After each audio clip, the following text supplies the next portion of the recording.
Okay, so the next question is from Mary. Do you ever discard an art piece in progress that's not working? And if so, what are your criteria for letting go? Well, I throw out a lot of pieces in my mind, for sure. There seems to be, for me, a bit of a release if I'm really struggling with something and not liking it. If I can literally find that place in my mind where I say, I could just, if it's paper, I could just tear this in half. I could. I could just throw it in the trash. Or if this is a canvas, I could just pull out my gesso and I could paint over this right now. I don't know if it's giving myself permission to do that, or maybe it's just the freedom of saying, I really could do that. Like that's a possibility. That's within my realm of control. I can do that. There's something about that that frees me up and gets me a little bit unstuck so that I can do what's necessary. Because usually what's necessary when you feel like a painting is not working and you want to just get rid of it, what's necessary is that you haven't gone far enough. And that is the sticking point. That's hard. When you feel like you've put in a lot of time or you've tried lots of different things and you can't quite figure out what to do, then you think that means that's the end, when really what that means is you're at your sticking point. And if you can figure out how to get past that point and do more, something will open up and you'll go into new territory. I think it's that comfort zone again. Like, this is the point at which I say, I think I've done everything I can. This is really frustrating me. I don't like the way it looks. I just want to throw it out.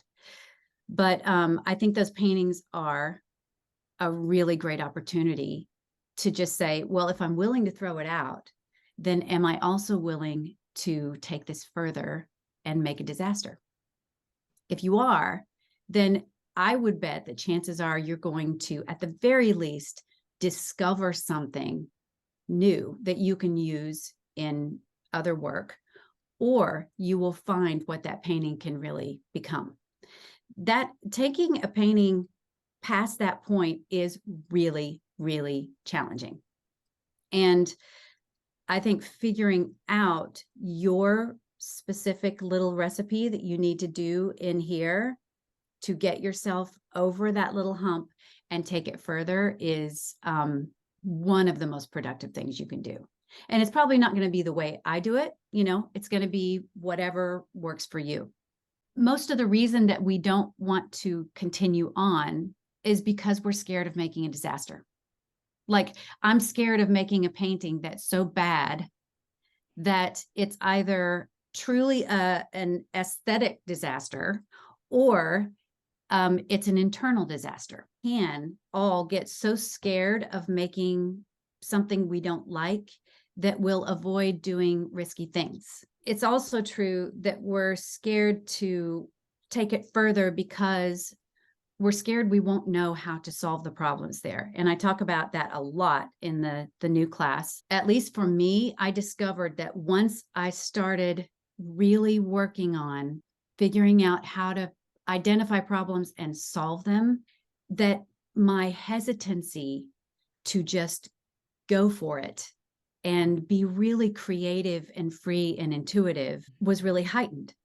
And I think that was it. Because when you create just really freely, you're creating a lot of wonderful things to work with, but you're also creating problems. You're creating a lot of chaos. So I guess that's what I refer to sort of as a disaster, where you've got so many things going on and you just don't know what to do. You don't know what to do with them. You don't know what's important to keep, what's important to get rid of. So that was the disaster. So I think it's more about just a willingness to have it be that disaster and trust that you will figure it out when you get there is a big step in the process.